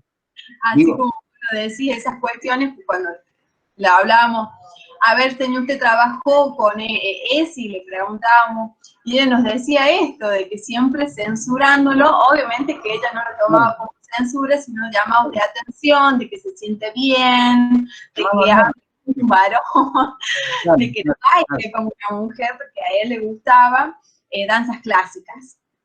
Sí, pero por eso digo que por ahí uno se ríe de la anécdota, pero haciendo presente y poniendo en foco el padecimiento de esta criatura, de este niño, esta niña, es desde ahí es donde hay que pensar las estrategias, porque incluso con la misma docente, ¿qué es lo que te da risa? ¿Qué es lo que te provoca extrañeza? ¿Qué dificultad tenés vos de aceptarlo a él como él expresa su masculinidad?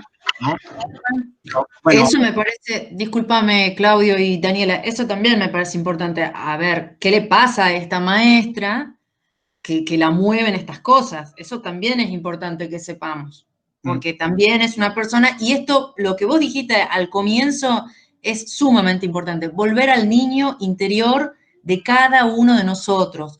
Nosotros, los trabajadores sociales, las maestras, los profes, los padres, todos volver a ese niño, porque es ahí donde está formada toda nuestra estructura. Es clave.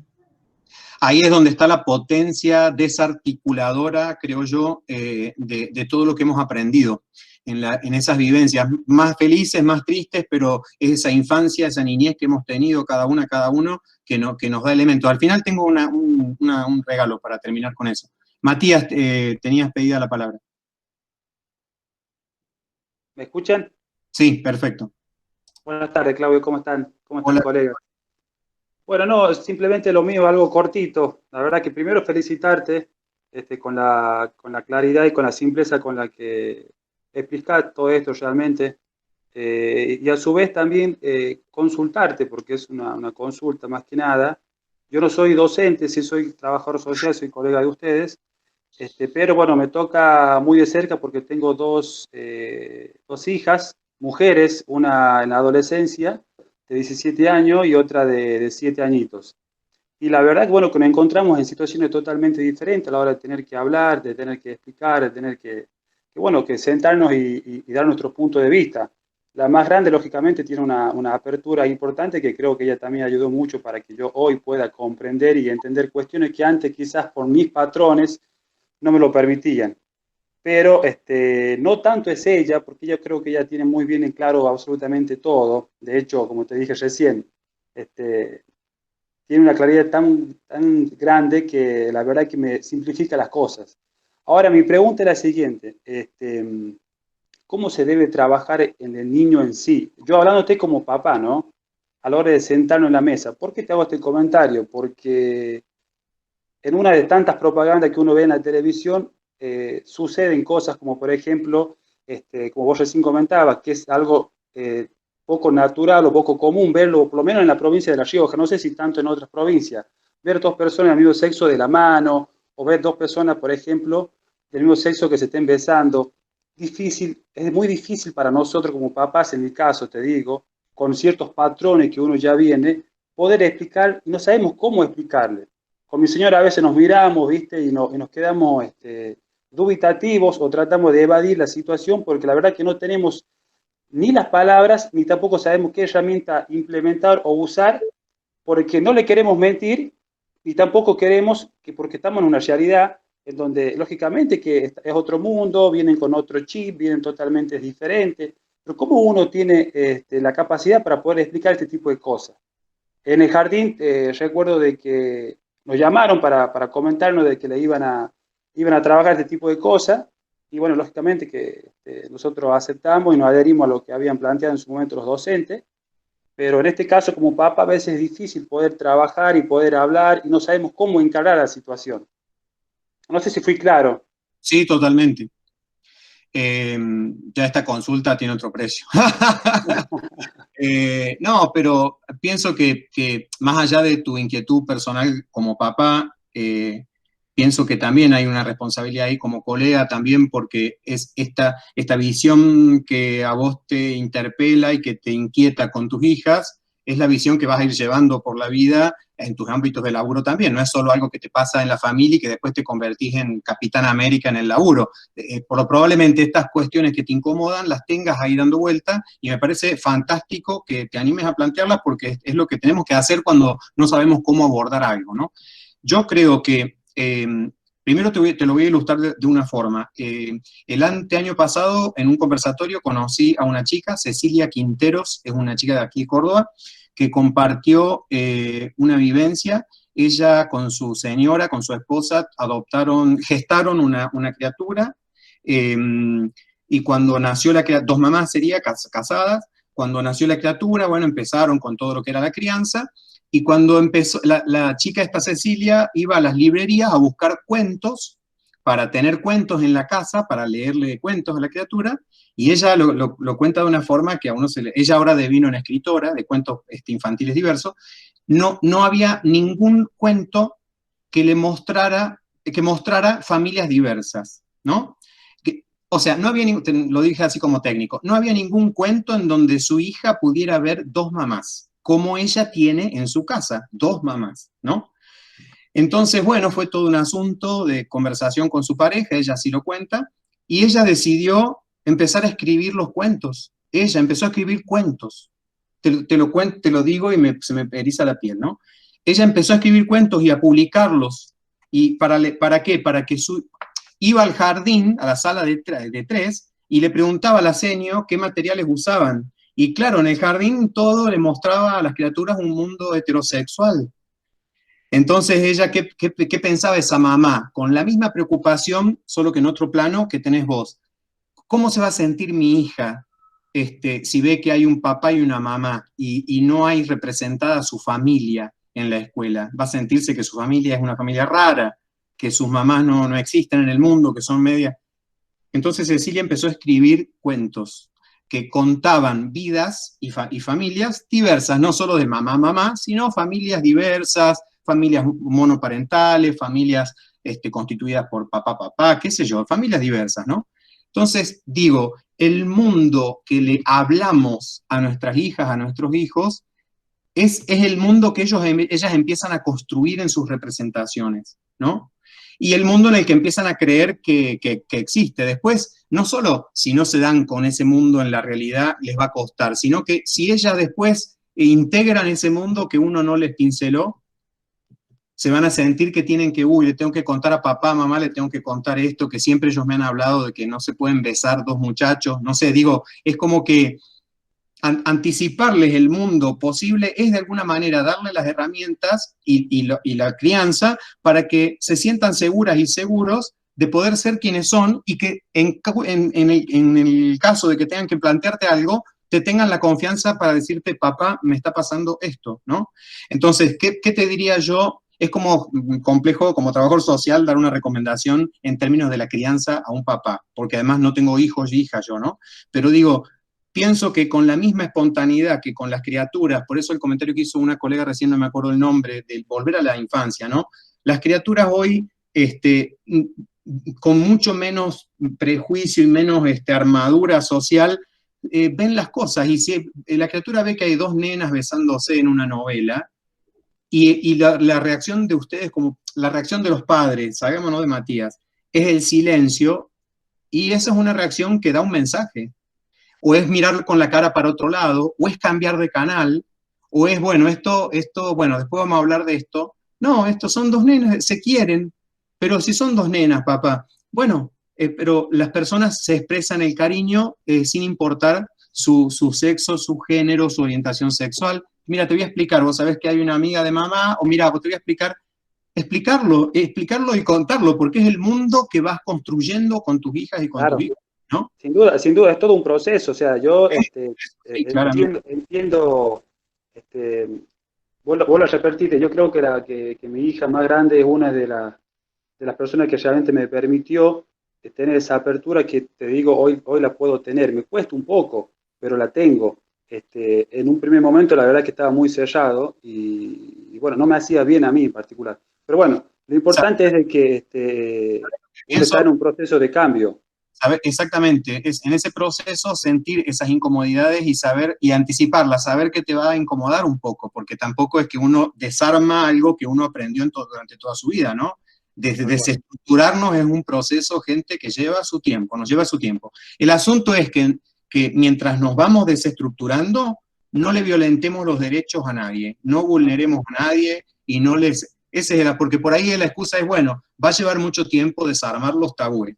Sí, claro, pero mientras los vamos desarmando, hay que proteger los derechos de niñas, niños y adolescentes. O sea, no podemos poner en suspenso el acceso a derechos hasta que estemos todas y todos decolonizados, deconstruidos, desarmados, reestructurados y todo lo que quieran. Son procesos, pero los niños y las niñas nos necesitan escuchadores, respetadores y respetadoras, contenedores, contenedoras, esos entornos necesitan. Y por ahí puede ser que una respuesta sea, mira, mi papá lo entiende mucho, pero a ver, preguntémosle a tu hermana, o a ver, hablemoslo con mamá, o a ver, lo veamos juntos, porque papá no tiene por qué, papá, mamá, salgamos del caso, digo, no tenemos por qué tener respuestas para todo. También un poco la crianza, entiendo yo, ahí si alguna mamá o papá quiere ayudarme, le agradecería.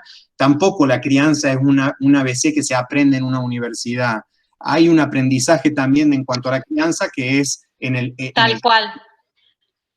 Perdón, Claudio, ahí quería hacer como una pequeña aporte.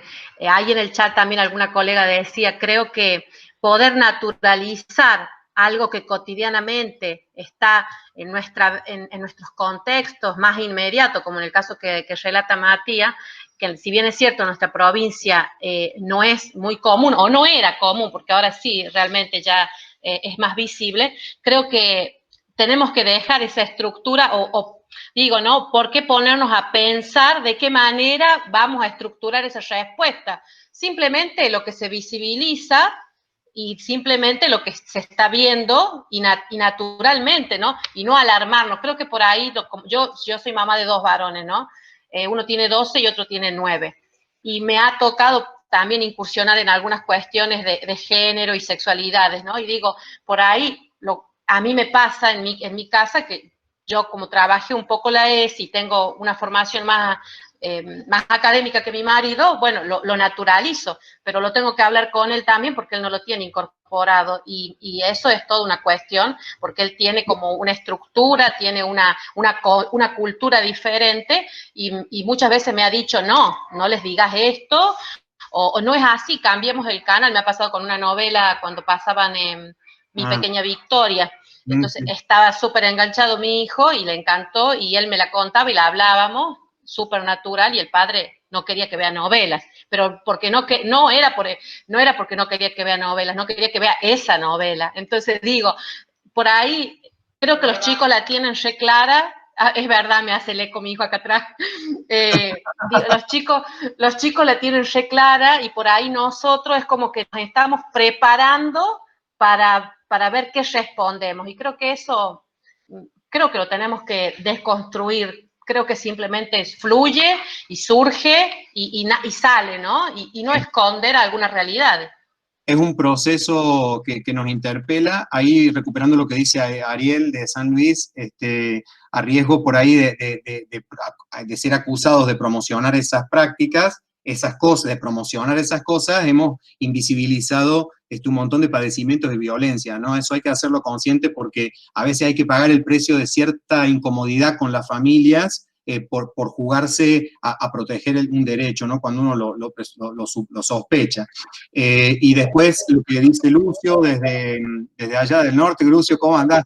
Que es un proceso que requiere de paciencia. Y yo digo paciencia activa, no es paciencia así, es paciencia activa, es paciencia haciendo, es paciencia, como comentaba la colega Clarisa, paciencia hablando con el compañero, porque ella tiene más claras algunas cosas, pero el compañero no, y el compañero es igual de padre también, y tiene igual responsabilidad. Entonces, es paciencia activa paciencia activando. Lo que contaba Matías, paciencia activa, proceso, pero activo, charlar con la compañera, anticiparse, si estas cosas inquietan, anticiparse, hablar, ¿no es cierto?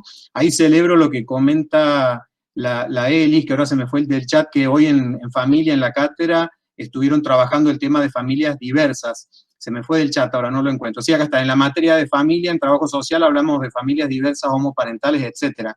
Genial, me parece bárbaro. Y pide la palabra Noelia, si no me equivoco. Sí, estaba Noé y estaba Lili también. La que haya pedido primero, Analía, no sé. No. Vamos Noé y de ahí va la Lili. Dale. Estaba Lili primero, no hay drama. No hay problema. Yo quería comentar nada más mi experiencia de la ESI en los espacios comunitarios. Yo trabajo en el Plan ENIA y en el dispositivo de base comunitaria y también en un equipo de olla. Entonces, cuando vos hablabas de las puertas de entrada, que la familia es una puerta de entrada y los docentes también, y cómo cuesta que se desestructuren un poco para poder hablar de esos temas. A mí me pasó de que, bueno, en los espacios comunitarios hemos generado unos encuentros y si bien fueron poquitos, pero como la ESI habilitó la palabra y han compartido experiencias que tienen que ver con su niñez, con situaciones de abuso, donde antes no pudieron habilitar eso, poder ponerlo en palabras y compartir con los demás. Entonces, yo siempre tomo la ESI como una herramienta preventiva para todas esas situaciones de vulneración de derechos que primero las tenemos que tomar nosotros, saber dónde estamos posicionados. Cuando hablabas del sistema de protección de derechos, siempre hago hincapié yo en mis espacios comunitarios que ellos forman parte de ese sistema gigante y que tenemos que hacer estas acciones que van en la promoción de los derechos de los niños y niñas. Y a veces en las escuelas solo en el eje del cuidado del cuerpo, donde todo vemos en eso, nomás no valoran el tema de la diversidad, de la afectividad, de cuánto nos falta todavía trabajar sobre esos ejes. Pero también se hace ahora, por lo menos en mi zona, estamos trabajando, y mis compañeros también, cada uno en la suya, de la implementación de la ESI en lo más cotidiano, en esta gente que por ahí, bueno, ya ni participa de las actividades de sus hijos en las escuelas cuando son esas actividades de ESI, pero sí viene desde un interés de ellos. Ellos quieren saber de qué se trata, cómo la ponemos en práctica, y eso a mí me parece genial. Así que bueno, solamente eso y felicitarte por todo lo que nos has enseñado esta tarde. Gracias, Liliana. Antes de darle la palabra a Noelia, ratificar lo que dijo la colega, porque en términos preventivos, en el nivel inicial hay que trabajar como aprendizaje innegociable de la ESI, la distinción en las criaturas, que las criaturas aprendan a hacer la distinción entre lo que es un gesto de cariño y un tocamiento que no corresponde. Fíjense eso, lo importante que es en términos de prevenir el abuso sexual infantil, ¿no? O sea, la responsabilidad que tenemos como sistema educativo de trabajar e implementar la ESI es tremenda, tremenda. No es promocionar la homosexualidad. Ojalá fuera solo eso, digo la barbaridad que acabo de decir, pero es mucho más profundo. Es ayudar a que las criaturas crezcan teniendo herramientas para poder construir un mundo en donde todos podamos existir. Ese mundo que a lo mejor no nacieron, digamos, ese mundo que hoy no tienen, por las situaciones y las noticias que vemos a cotidiano, que tengan las herramientas para poderlo construir y para poderse construir ellos y ellas en ese mundo. Es como tremendo ese escenario que si uno se lo pone como el horizonte, es como que no, te da cosita estar ahí tan aquietada y aquietado, ¿no? Te empieza como a hincar a que tenés que meterle. Noelia, dale. Ahí está, buenas tardes.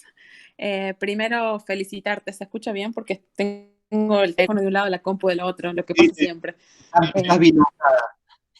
Sí, agradecerte, me encanta escucharte, te vuelvo a escuchar. Ayer estuvimos juntos en algo de ESI de Santiago del Estero con las chicas de Agenda de Género, que me encantó también compartirlo, y esto de poder actualizarnos nosotros también me parece que es como realmente lo que necesitamos.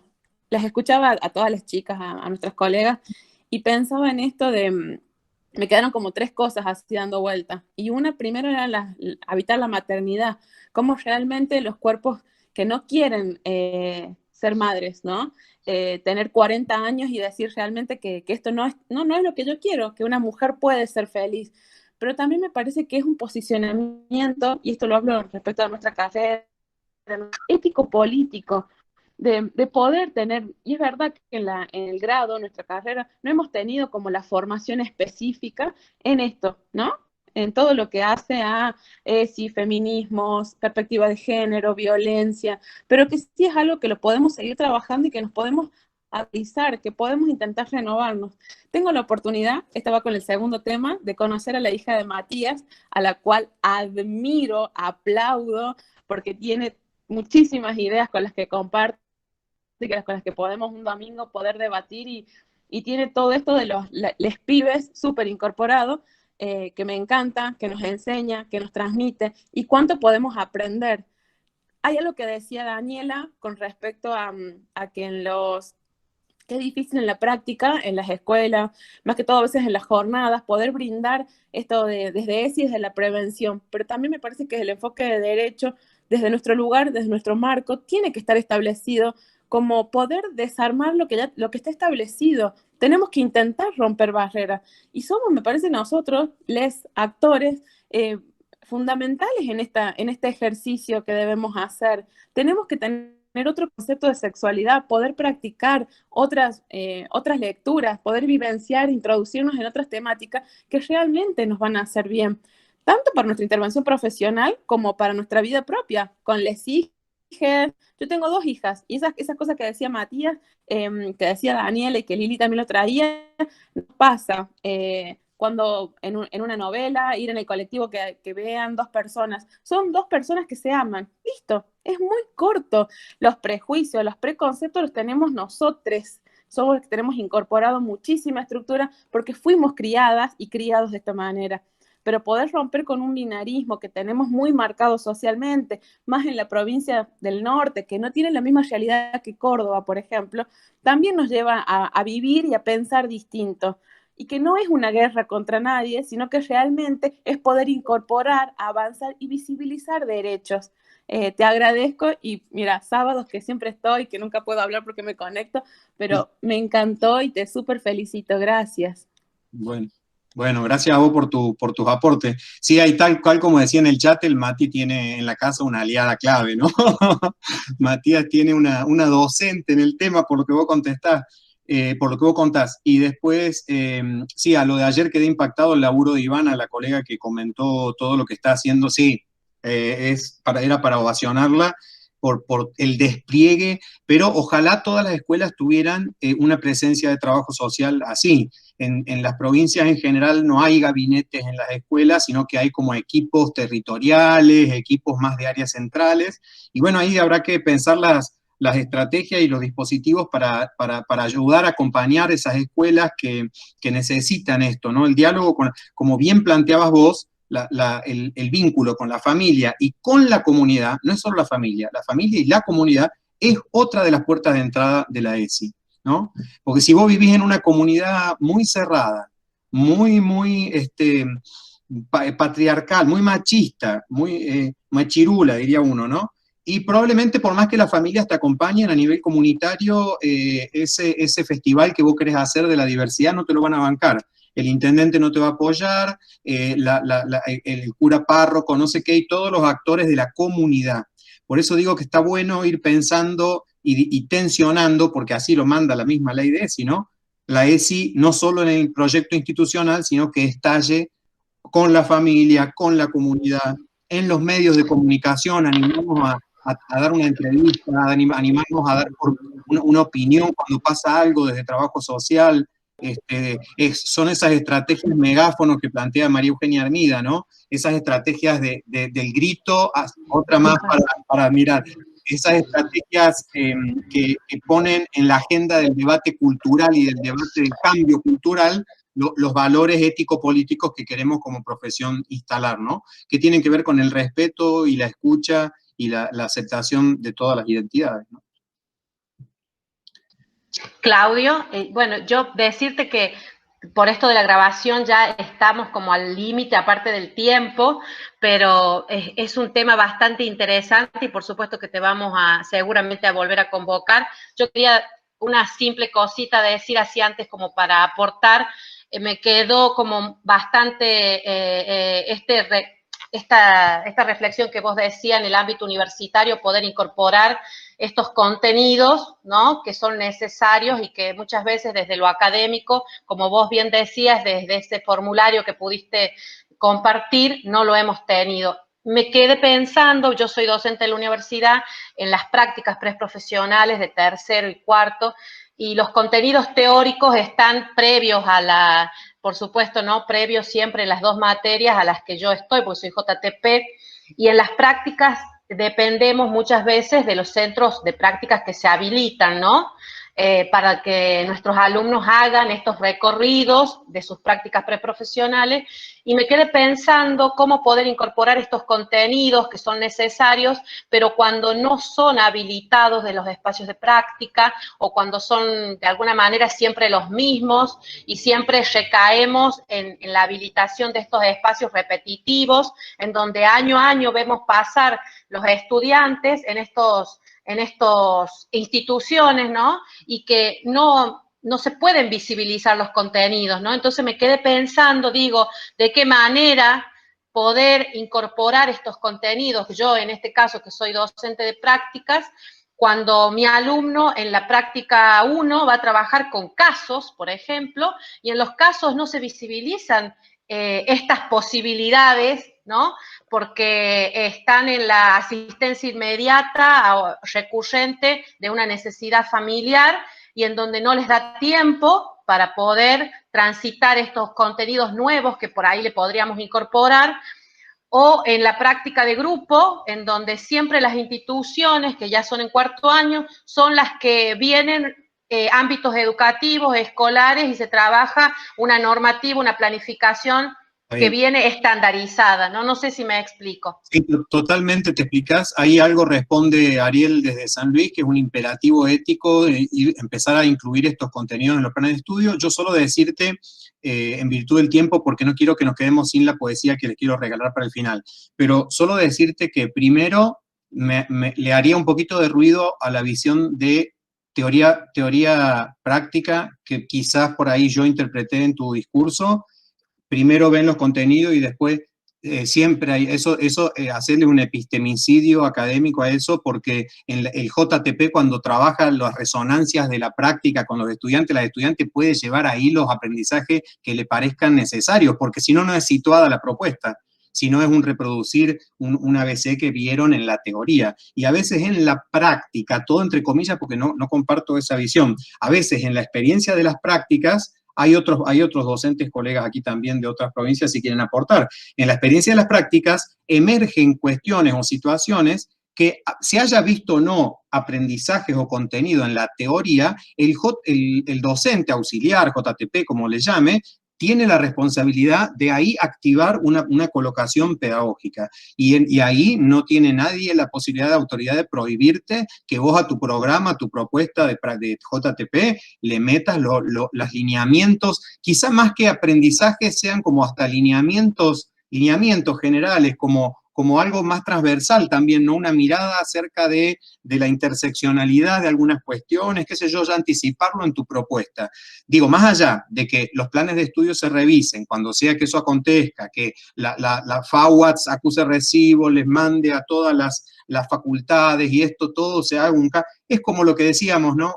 Paciencia, va a ser un cambio, como el cambio de los tabúes que decía Dani. No sé si no es peor el cambio de los planes de estudio, pero bueno, va a ir aconteciendo esto, sí o sí va a ir aconteciendo, pero les repito, en la diaria y en la cotidiana, cumpa, tenemos la posibilidad de ir instalando nadie te lo va a poder discutir. Si vos querés instalarlo en tu propuesta como auxiliar, como JTP que acompañás, están luego procesos de intervención preprofesional, o sea, tenemos la responsabilidad de llevar esos aprendizajes y estas miradas, más si, como vos decís, no han estado en la teoría, es decir, no se han visto en materias en donde se supone que tienen que circular esos esos saberes. Pero sí, tal cual, hay varios aquí varias que son docentes universitarios, es un desafío, pero digo, no pedirle al plan de estudio todo, pedirle lo que haya que pedirle, pero exigirse uno a uno, como comentó por ahí, no sé si Noé comentó en el chat,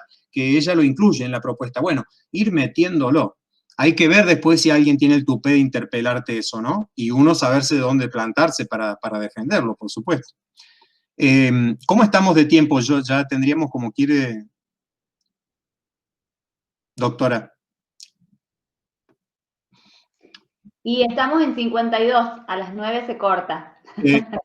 Les leo rapidito, entonces, me hubiera encantado escuchar las opiniones de... Bueno, tenemos que volver a Raúl.